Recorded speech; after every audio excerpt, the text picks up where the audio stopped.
Hello friends, welcome to my YouTube channel KL study friends. MP TET वर्ग 2 science का ये हमारा जो ब्रह्मांड वाला फर्स्ट टॉपिक है उसकी हम प्रैक्टिस सेट लगा रहे थे। तो ये प्रैक्टिस सेट हमारा 7 रहेगा। ठीक है, इससे पहले हमने 6 प्रैक्टिस सेट लगा लिए हैं जिसमें हमने आपको बिल्कुल ब्रह्मांड की उत्पत्ति से लेकर के और आपके जो है जो अभी पिछली मतलब जो हमारा प्रैक्टिस सेट रहा 6, उसमें आपको अंतरिक्ष तक के क्वेश्चन करवा दिए हैं। ठीक है, पहले हमने पूरा टॉपिक अच्छे से कवर किया था, इसके बाद हम उसके प्रैक्टिस सेट लगा रहे थे। ठीक है, तो इसमें भी आपको सारा विश्लेषण देते हैं ताकि आपका रिवीजन भी हो जाए और जो कुछ क्वेश्चन वहाँ पर छूट गए हैं तो वो आप यहाँ पर कवर कर सकते हैं। ठीक है, तो आज हम करेंगे अंतरिक्ष में जो है आपके जो उपग्रह भेजे गए, जैसे हमारा भारतीय प्रथम उपग्रह कौन सा है तो आर्यभट्ट है। ठीक है, इस तरह से जो क्वेश्चन बनते हैं तो वो यहाँ पर हम देखेंगे। तो एक बच्चे का आज कमेंट्स था कि क्या मतलब जो है कि जितना आप यहाँ पर करवा रही हैं क्या यहीं से सारे क्वेश्चन फंस जाएंगे। तो अब आपको बता दें कि आपको भी मेहनत करनी पड़ेगी। इसके अलावा क्या चीज़ें आप खोज सकते हैं, क्या आप इससे ज़्यादा पढ़ सकते हैं, वो आप पर निर्भर करेगा। ठीक है, तो यहाँ पर केवल हम आपको गाइड कर सकते हैं, क्वेश्चन बता सकते हैं कि किस तरीके से कैसे क्वेश्चन, और 100% तो नहीं कहेंगे लेकिन 80% हम ज़रूर कहेंगे कि यहीं से पूरे क्वेश्चन आने की पॉसिबिलिटी है। फिर आप देख ही सकते हैं जैसे वर्ग 3 में भी आपका सिलेबस कुछ दिया था और पूछ कुछ लिया था। ठीक है, तो वो फिर बाद की बातें होती हैं, तो बस आपको अपनी तैयारी जारी रखनी है, फिर बाकी बाद की बातें हैं। ठीक है, तो आइए क्वेश्चन नंबर 76 से यहाँ पर हम स्टार्ट करते हैं। तो पहला क्वेश्चन यहाँ लिया है कि प्रथम भारतीय उपग्रह कौन सा है।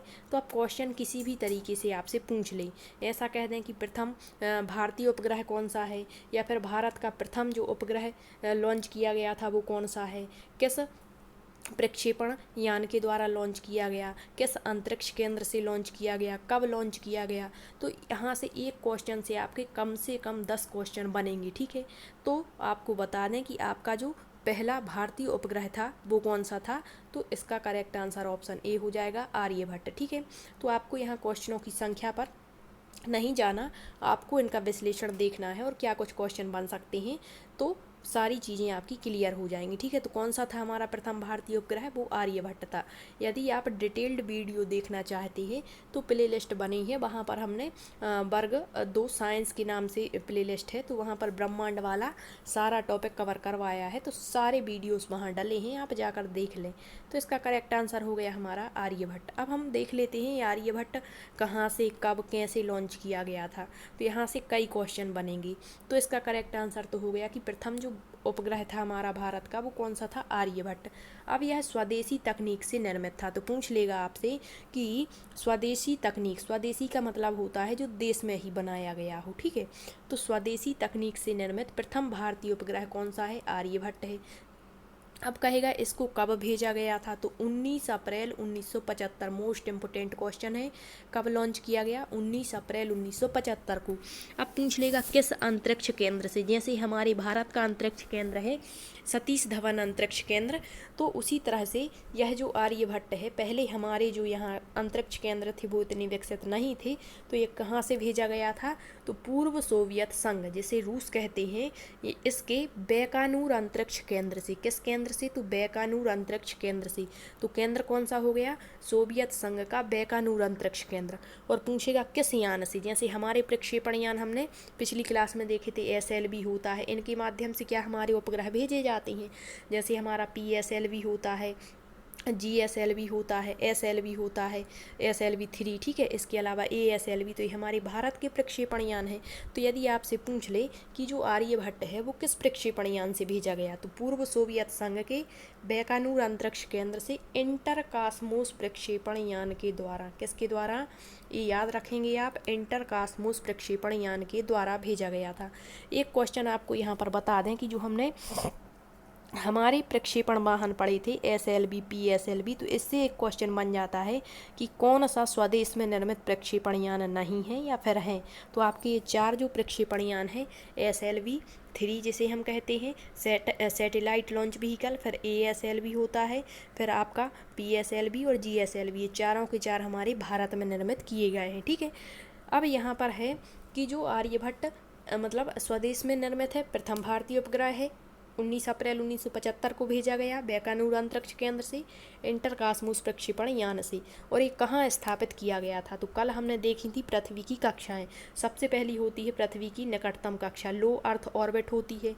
फिर हमने पढ़ा था सूर्य तुल्यकाली कक्षा होती है। फिर हमने पढ़ा था मतलब 4 कक्षाएं होती हैं, ठीक है। तीसरी होती है भूतुल्यकाली कक्षा।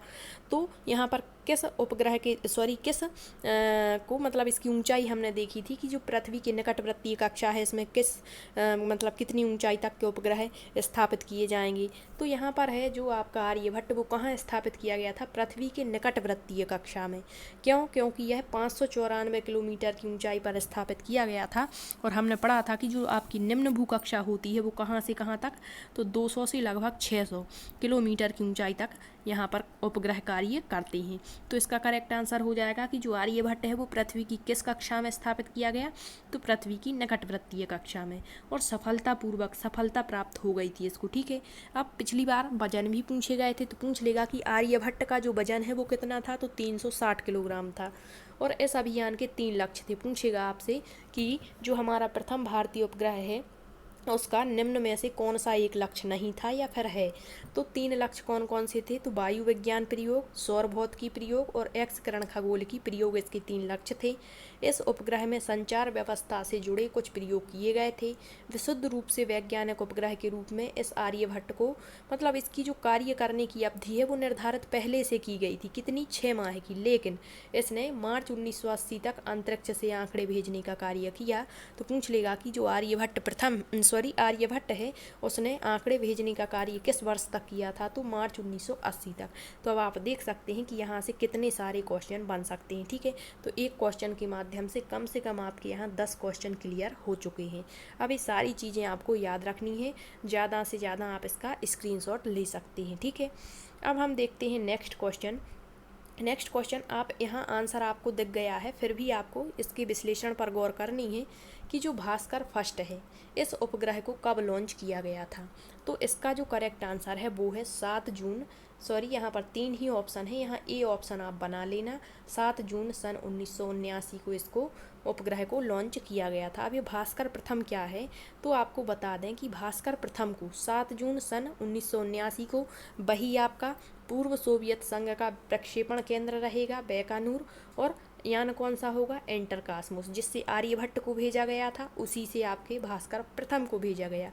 और यह भी पृथ्वी के मतलब 525 किलोमीटर की ऊंचाई अर्थात वही कक्षा है इसकी भी, कौन सी? आपकी निम्न भू कक्षा में, ठीक है, स्थापित किया गया। अब इसका लक्ष्य पूछता है तो लक्ष्य इसका था जल विज्ञान, हिमगलन, समुद्र विज्ञान और वानिकी के क्षेत्र में भू पर्यवेक्षण और अनुसंधान करना, तो ये याद रखना। और यह जो उपग्रह था आपका भास्कर प्रथम, इसने कार्य करना बंद कर दिया था कब? तो 1 अगस्त सन 1981 में। तो जब इसने कार्य करना बंद कर दिया तो इसके स्थान पर एक दूसरा उपग्रह लॉन्च किया गया था। उसका नाम यदि आपसे पूछ ले क्वेश्चन क्या बनता है, ये क्वेश्चन हमने नेक्स्ट ही लिया है क्या, कि जो भास्कर प्रथम है इसका संशोधित प्रतिरूप कौन सा है? मतलब भास्कर प्रथम ने जब कार्य करना बंद कर दिया तो उसी को संशोधित करके एक दूसरा उपग्रह लॉन्च किया गया था, वो कौन सा है? तो वो है आपका भास्कर सेकंड। करेक्ट आंसर आपका ऑप्शन सी हो जाएगा। अब देखते हैं भास्कर सेकंड कब भेजा गया। तो जो भास्कर सेकंड है भास्कर फर्स्ट के संशोधित प्रतिरूप से ही निर्मित किया गया। यह भी आपके रूसी प्रक्षेपण केंद्र बैकानूर से ही, और कब? 20 नवंबर 1981। इसने कार्य कब बंद कर दिया था? 1 अगस्त 1981 को।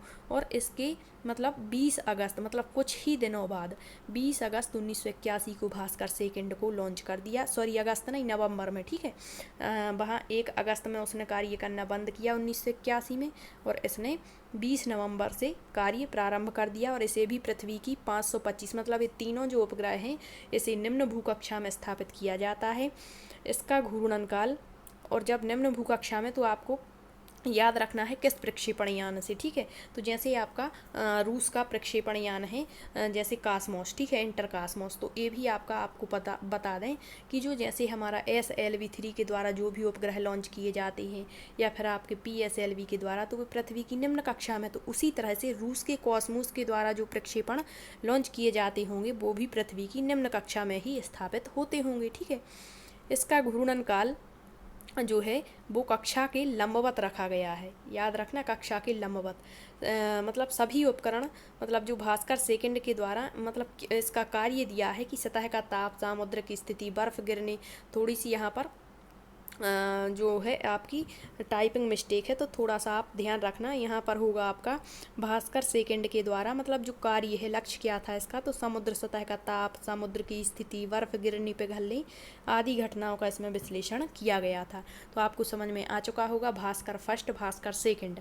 अब हम देखते हैं नेक्स्ट क्वेश्चन क्या बन सकता है। तो एक क्वेश्चन बनता है आपका कि भारतीय भूमि से, मतलब हमारे भारत की भूमि से भारतीय प्रक्षेपण यान, मतलब हमारा जो प्रक्षेपण यान है 4 हैं। अब इनमें से जो भारतीय प्रक्षेपण यान है वो है हमारा SLV, ठीक है। एक है PSLV, एक है आपका ASLV और एक है आपका GSLV। तो इसके पहले की क्लास यदि आप देखेंगे तो इससे जितने भी क्वेश्चन बनते हैं वो हमने कर लिए हैं प्रैक्टिस सेट 6 में। तो पहले आप वो जाकर देखें, सारी क्लासें एक दूसरे से कनेक्टेड हैं, क्योंकि हम बिल्कुल टॉपिक वाइज क्वेश्चन करवा रहे हैं। तो एक क्लास भी यदि आप मिस करते हैं तो आपको दूसरी क्लास समझ में नहीं आएगी। तो पहले आप पहले की सारी क्लासें देखें, इसके बाद एक क्लास देखेंगे तो आपको आसानी से सारे क्वेश्चन क्लियर हो जाएंगे। क्या कहा है, भारतीय भूमि का मतलब हो जाएगा कि भारत का ही प्रक्षेपण केंद्र होगा, भारत का ही प्रक्षेपण यान है। और इसके द्वारा ये वर्ग 3 में क्वेश्चन पूछा था, प्रथम भारतीय उपग्रह कौन सा है, तो उपग्रह भी भारत का है, मतलब सभी कार्य भारत के द्वारा किए गए थे। तो हमें बताना है कि वो आपका उपग्रह कौन सा है, या फिर पूछ सकते हैं कि भारतीय भूमि से पहला जो प्रक्षेपण यान है किसका सफल परीक्षण किया गया, तो SLV का किया गया। भारतीय भूमि से प्रक्षेपित आपका प्रथम उपग्रह कौन सा रहा, तो वो है आपका रोहिणी RS-1। क्या है, रोहिणी RS-1। अब जो रोहिणी एक पूरी की पूरी श्रृंखला होती है जिसमें 4 उपग्रहों को भेजा जाता है, तो इसमें पहला और तीसरा उपग्रह असफल हो जाता है, लेकिन दूसरा और आपका चौथा उपग्रह क्या होता है, सफल होता है, ठीक है। तो भेजा तो सबसे पहले फर्स्ट ही गया, भले ही असफल हो गया, तो मानेंगे किसको, रोहिणी RS फर्स्ट को ही मानते हैं, ठीक है। अब देख लेते हैं कि ये रोहिणी श्रृंखला होती क्या है। तो यहाँ पर है कि Rohini RS first right answer है। रोहिणी उपग्रह श्रृंखला के अंतर्गत भारतीय प्रक्षेपण केंद्र, भारतीय मतलब जहाँ से भारत के प्रक्षेपण केंद्र से आपके उपग्रह लॉन्च किए जाते हैं वो कौन सा है, श्रीहरिकोटा। ये कहाँ पर स्थित है, तो आंध्र प्रदेश के मतलब जो है आंध्र प्रदेश में पुलिकट झील के किनारे, ठीक है। भारतीय प्रक्षेपण यान, तो किस यान से, SLV-3 सैटेलाइट लॉन्च व्हीकल इसका फुल फॉर्म है। और इसके द्वारा जो भी उपग्रह लॉन्च किए जाते हैं वो आपकी पृथ्वी की निम्न भूकक्षा में स्थापित होते हैं। तो इसके द्वारा 4 उपग्रह प्रक्षेपित किए गए थे। मतलब पहला सफल परीक्षण किस, यदि आपसे पूछ ले कि वह भारत का कौन सा प्रक्षेपण यान है जिसका सफल परीक्षण भारत को प्राप्त हुआ था, तो वो SLV-3 है। इससे किसी भी टाइप से क्वेश्चन पूछ सकते हैं, ठीक है। तो इसके द्वारा कितने 4 उपग्रह प्रक्षेपित किए गए। इस श्रृंखला के उपग्रहों के प्रक्षेपण का मुख्य उद्देश्य क्या था, तो यह केवल इसी उद्देश्य से लॉन्च किए गए थे कि जो भारत ने पहला उपग्रह प्रक्षेपण यानी SLV बनाया था, इसका परीक्षण करना था। कैसा परीक्षण, कि ये सफल होते हैं या असफल होते हैं, कार्य कर पाते हैं या नहीं कर पाते, बीच में ही बंद हो जाएंगे। तो इसी उद्देश्य से इसका परीक्षण किया गया था। इस अभियान का प्रथम और तृतीय प्रायोगिक परीक्षण जो रहा वो असफल हो गया था। मतलब पहली बार जब इसने प्रक्षेपण यान का परीक्षण किया भारत ने, तो वो कैसा हो गया, असफल हो गया। फिर दूसरी बार किया तो सफल रहा, फिर तीसरी बार किया तो फिर असफल हो गया, और चौथी बार किया तो फिर सफल रहा। तो इसकी डेट भी पूछ लेते हैं कि जो आपके SLV-3 के द्वारा भारत का पहला उपग्रह रोहिणी RS-1 भेजा गया, ये कब भेजा गया था। तो ये भी यहाँ पर दिया गया है 18 जुलाई 1980 को। तो ये आप पढ़ लें एक बार। इस अभियान का प्रथम और तृतीय प्रायोगिक परीक्षण असफल रहा। इस अभियान के द्वितीय प्रायोगिक परीक्षण में रोहिणी RS-1 को 18 जुलाई 1980 को किस केंद्र से, तो भारत के श्रीहरिकोटा केंद्र से SLV-3 प्रक्षेपण यान द्वारा प्रक्षेपित किया गया। इस प्रकार रोहिणी RS फर्स्ट भारतीय भूमि से भारतीय प्रक्षेपण यान द्वारा, भारतीय भूमि का मतलब श्रीहरिकोटा सतीश धवन केंद्र आंध्र प्रदेश जो भारत में है, और भारतीय प्रक्षेपण यान SLV-3 द्वारा प्रक्षेपित प्रथम भारतीय उपग्रह रोहिणी RS-1 बना। और चतुर्थ जो प्रायोगिक परीक्षण यदि पूछ ले तो याद रखेंगे आप 17 अप्रैल 1983 में श्रीहरिकोटा से ही यह भी सफलतापूर्वक प्रक्षेपित किया गया था। तो पहला और तीसरा असफल रहा, चौथा और आपका दूसरा सफल रहा था। डेट भी याद रखेंगे। नेक्स्ट क्वेश्चन, भारत का पहला संचार उपग्रह कौन सा है? तो यहाँ केवल अभी हमने आज भारत के ही उपग्रह लिए हैं। नेक्स्ट सेशन में हम देख लेंगे कि जैसे पूछ लेता है कि रूस का प्रथम जो उपग्रह लॉन्च किया गया वो कौन सा था, इस तरीके से, ठीक है। तो भारत का पहला संचार उपग्रह, संचार का मतलब ही होता है कि जो सूचनाओं का संप्रेषण कर सके, ठीक है। तो वो है आपका करेक्ट आंसर हो जाएगा एप्पल। एप्पल के बारे में थोड़ा सा देख लें आप। एप्पल भारत का पहला संचार उपग्रह है जिसे भू स्थैतिक कक्षा में, तो आपको बता दें भू स्थैतिक कक्षा में बहुत ही बड़े आकार के उपग्रह, आपको बताया था इसकी जो ऊंचाई होती है वो 36,000 किलोमीटर होती है। और भू स्थैतिक कक्षा में किस आपके प्रक्षेपण यान के माध्यम से अपने भारत में लॉन्च किए जाते हैं, तो वो होता है GSLV, हमने पढ़ा था।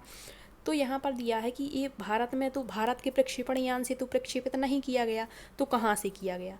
तो यह भू स्थैतिक कक्षा में स्थापित किया गया। भारत के प्रथम प्रायोगिक संचार उपग्रह एप्पल को कब लॉन्च किया गया? तो डेट याद रखेंगे, 19 जून 1981 को। कहाँ से? तो फ्रेंच गुयाना के कोरू अंतरिक्ष प्रक्षेपण केंद्र से, यूरोपीय अंतरिक्ष एजेंसी के एरियन 4 प्रक्षेपण यान, ये आपको याद रखना है, ये प्रक्षेपण केंद्र याद रखना है और डेट याद रखनी है, और पहला आपका संचार उपग्रह याद रखना है और किस कक्षा में स्थापित किया गया।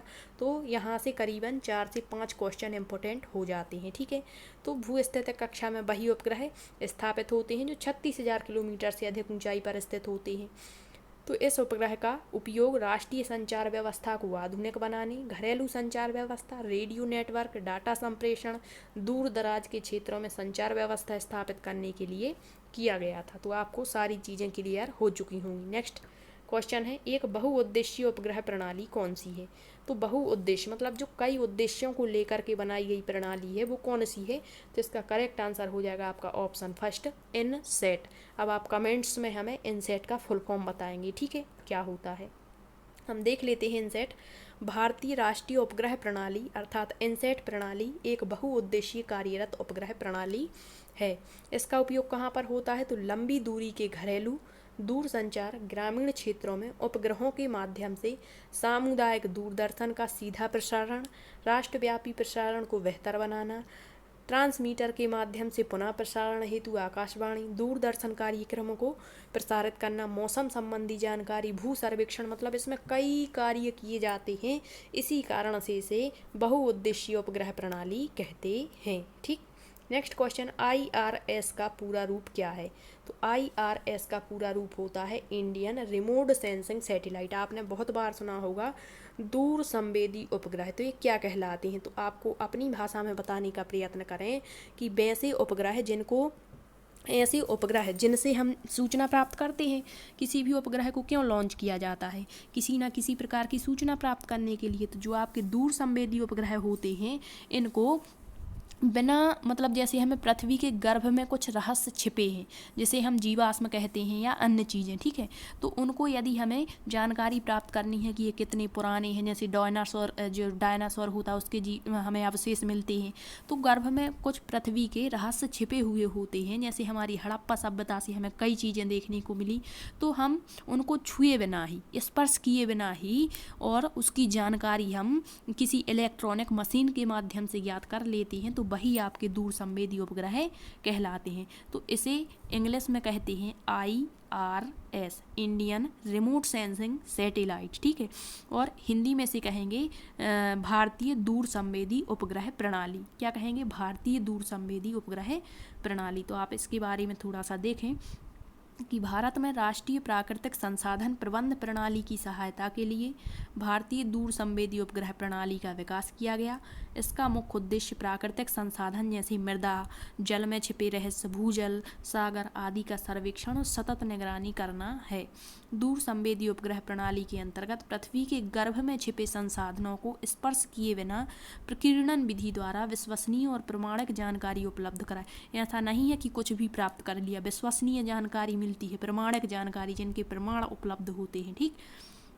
इसके तहत उपग्रह में लगे इलेक्ट्रॉनिक कैमरों से पृथ्वी पर स्थित वस्तुओं का चित्र ले लिया जाता है और उन चित्रों के विश्लेषण से जानकारी प्राप्त कर लेते हैं। तो ये मोस्ट इम्पोर्टेंट क्वेश्चन रहेंगे आपके लिए, ठीक है। यहाँ पर वैसे तो बुकों में कई चीज़ें दी हैं, लेकिन आप पढ़ते हैं तो समझ भी तो आनी चाहिए, ठीक। नेक्स्ट क्वेश्चन, शिक्षा संबंधी उपग्रह कौन सा है? मतलब जो शिक्षा संबंधी उपग्रह है वो है आपका एडुसेट या एजुसेट, कहीं कहीं मिलता है। Correct answer option C. अभी कब लॉन्च किया गया? तो 20 सितंबर 2004 को। अपने ही अंतरिक्ष केंद्र कौन सा? सतीश धवन अंतरिक्ष केंद्र से। शिक्षा कार्य के लिए समर्पित दुनिया का पहला उपग्रह। तो ये भी पूछ सकते हैं कि शिक्षा के लिए समर्पित दुनिया का पहला उपग्रह कौन सा है? तो वो एजुसेट है, जो हमारे भारत के अंतरिक्ष केंद्र से 2004 में प्रक्षेपित किया गया और सफल रहा था। और 21 कक्षा में भूस्थैतिक कक्षा में, भूस्थैतिक मतलब ये बहुत बड़े आकार का रहा होगा। भूस्थैतिक कक्षा मतलब 36,000। जो भी भूस्थैतिक कक्षा में स्थापित उपग्रह होते हैं वो किस प्रक्षेपण यान से भेजे जाते हैं? GSLV से। ठीक है, तो ये GSLV मतलब स्वदेश में निर्मित भू समस्थानिक उपग्रह प्रक्षेपण यान GSLV F01 के द्वारा भेजा गया, ये याद रखना। ठीक, नेक्स्ट है मैटसेट उपग्रह कब भेजा गया? तो इसकी एक इम्पोर्टेंट विशेषता आपको बताएंगे। तो जो मैटसेट है ये भी आपका 2002 में ही भेजा गया था, 2002 में, और ये 2004 में। ठीक है, तो एक जो है इसरो ने 12 सितंबर 2002 को श्रीहरिकोटा आंध्र प्रदेश के सतीश धवन अंतरिक्ष केंद्र से ध्रुवीय उपग्रह प्रक्षेपण यान, ध्रुवीय का मतलब होता है PSLV। तो जो PSLV से उपग्रह भेजे जाते हैं वो कहाँ पर स्थापित होते हैं? आपके निम्न भू कक्षा में या सूर्य तुल्यकाली कक्षा में। ठीक है, तो सूर्य तुल्यकाली कक्षा में स्थापित होते हैं। SLV से भेजे गए उपग्रह कहाँ होते हैं? निम्न भू कक्षा में। तो जो PSLV से भेजे गए उपग्रह होते हैं वो आपके सूर्य तुल्यकाली कक्षा में स्थापित होने चाहिए थे, लेकिन यह पहला उपग्रह था जो भेजा तो PSLV से गया था लेकिन स्थापित हुआ था आपकी भूस्थैतिक कक्षा में। तो इसकी इम्पोर्टेंट विशेषता यही है, इसी कारण आपको ये याद रखना है कि PSLV C4 के माध्यम से देश की पहली मौसम संबंधी विशिष्ट उपग्रह मैटसेट को भूस्थैतिक कक्षा में सफलतापूर्वक स्थापित किया गया।